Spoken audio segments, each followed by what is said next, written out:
آج ہمارے ملک پاکستان میں دیکھ لیں کتنی ساری مہنگائی آ گئی. آج لوگ جو ہے نا بھکاری بن گئے.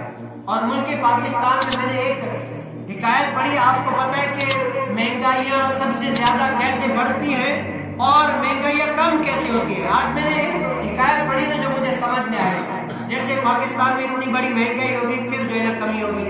اب مہنگائی کیسے ہوتی ہے, کمی کیسے ہوتی ہے. میں نے ایک حکایت پڑھی. بادشاہ تھا ایک بادشاہ, تو اس کے جو ہے نا بادشاہ کی رعایا میں ایک تندوری تھا, تندوری روٹی لگانے والا.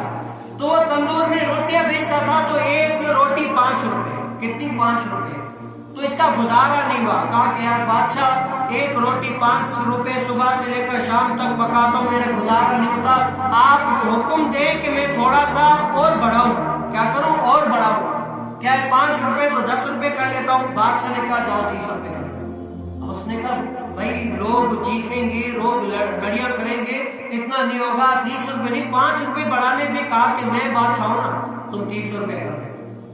جب تندوری نے روٹی جو ہے نا 30 کی کر لی تو سارے لوگ پریشان ہو گئے. کہا کہ نہیں بھائی اتنی مہنگائی ہم کہاں سے کریں. یہ وہ بادشاہ کے پاس پہنچ گیا کہ بادشاہ دیکھو اس تندوری نے تو ظلم کی انتہا کر دی ہے. 5 روپے والی روٹی جو ہے نا ابھی ہمیں 30 روپے میں دے رہے. ہم کہاں جائیں, کیا کریں, ہمیں کوئی حل دے. تو بادشاہ تو پہلے ہی انہیں نہیں تو مہنگی کروائی تھی. تو بادشاہ نے کیا کہا کہ تندوری کو بلایا جائے. جب تندوری آیا, وہاں پر آیا تو کہا کہ تمہیں پتہ نہیں اتنی مہنگائی کر دی تم نے. یہ رعایا سارے میرے جگر کے ٹکڑے ہیں, میرے یہ ہیں وہ ہیں. یعنی احساس جتانے لگا.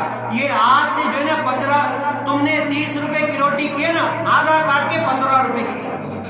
اب اس کا مقصد کیا تھا؟ 5 روپے بڑھانا نا. اس نے تو پورے 10 روپے اور بڑھا دیے. اب لوگ بھی خوش ہیں, واہ واہ جی بادشاہ زندہ باد زندہ باد. بادشاہ بھی خوش, عوام بھی خوش اور وہ تندوری والا بھی خوش. اب ہمارے ملک پاکستان میں بھی یہی ہوتا ہے. اگر 5 روپے بڑھانے ہوتے ہیں وہاں پر 30 روپے بڑھا دیتے ہیں. پھر کوئی رڑیاں چیخ مارے گا, پھر کیا کریں گے, آدھی قیمت کم کر لیں گے اور 10% تو ویسے ہی ہم پر رہی ہے. تو یہ ہے اللہ تعالی ہمیں جو ہے نا ایسے حکمران دے کہ جو ہے نا عدل و انصاف کے ساتھ رہے.